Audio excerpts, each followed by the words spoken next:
수십 년간 신앙생활해 온 어느 교인의 임종이 가까이 왔습니다. 목사님이 물었습니다. 지금 돌아가셔도 천국에 간다고 확신하십니까? 그런데 대답이 목사님 잘 모르겠습니다. 죄를 너무 많이 지어서 그렇습니다. 또 한 가지. 내가 이렇게 오랫동안 열심히 신앙생활 했는데 설마 지옥에 가겠나? 이런 생각을 하는 분들도 있는 것 같습니다. 이들의 공통점은 무엇일까요? 교회를 오랫동안 다녔고 성경 말씀을 많이 들었지만 기독교 구원, 복음의 핵심을 제대로 모르고 신앙생활 해왔다는 점입니다. 복음의 핵심을 알려면 먼저 자연인이라는 개념을 알아야 합니다. 자연인의 개념은 의외로 간단합니다. 자연인 하면 모 TV 프로그램에 나오는 현대 문명을 떠나 산속에 파묻혀 사는 사람들을 떠올릴지 모르겠습니다. 일반적인 자연인은 자연의 순리대로 살아가는 세상에 물들지 않은 순수한 사람이라는 뜻입니다. 그러나 기독교에서 말하는 자연인은 그런 의미가 아니고 부정적인 개념입니다.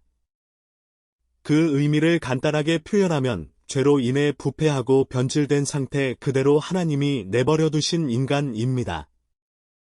자연이라는 말이 저절로 스스로 나는 뜻을 가지고 있기 때문에 기독교에서 말하는 자연인은 누구의 간섭도 없이 저절로 스스로 살아가는 인간이라는 뜻입니다. 이 자연인이라는 말을 쓰는 이유는 하나님이 간섭하지 않고 스스로 살아가도록 인간을 내버려 두었을 때 과연 어떤 상태로 살아가게 될까? 라는 의미를 나타내기 위해서입니다. 그 상태는 신약 성경 로마서 3장 10절에서 12절까지의 말씀에 잘 나타나 있습니다. 기록된 바 의인은 없나니 하나도 없으며 깨닫는 자도 없고 하나님을 찾는 자도 없고 다 치우쳐 함께 무익하게 되고 선을 행하는 자는 없나니 하나도 없도다. 즉 하나님이 죄인을 그냥 내버려두면 스스로 올바르게 살아가고 선을 행하는 인간은 이 세상에 단 한 명도 있을 수 없다는 것입니다. 심지어 죄 속에서 살아가지만 죄에 물든 자신의 비참한 상태에 대해 심각하게 느끼지 못합니다. 마치 똥통 속에 있는 구더기가 자신이 똥통 속에 있어서 얼마나 더러운지 스스로 느끼지 못하는 상태와 비슷합니다. 다 치우쳐 함께 무익하게 되었다는 말은 모든 인간이 하나님을 떠나 죄에 물든 상태에 치우쳐 버려 하나님이 최초에 창조하신 이상적인 인간이 아닌 존재로 변질되어 버렸다는 의미입니다. 이런 말을 하면 어떤 사람들은 반문할 것입니다. 아니 꼭 기독교인이 아니더라도 착하게 사는 사람들이 얼마나 많은데 그렇습니다. 꼭 하나님을 따르지 않더라도 다른 사람에게 큰 피해 안 주고 선량하게 살아가는 사람들이 많습니다. 그러나 착각하면 안 됩니다. 이 사람들이 착하게 살아가는 것은 스스로의 힘만으로 되는 것이 아닙니다. 모든 인간에게는 양심이 있습니다.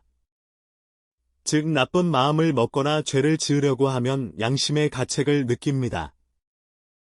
이것은 모든 인간이 실제로 느끼고 있는 현상입니다.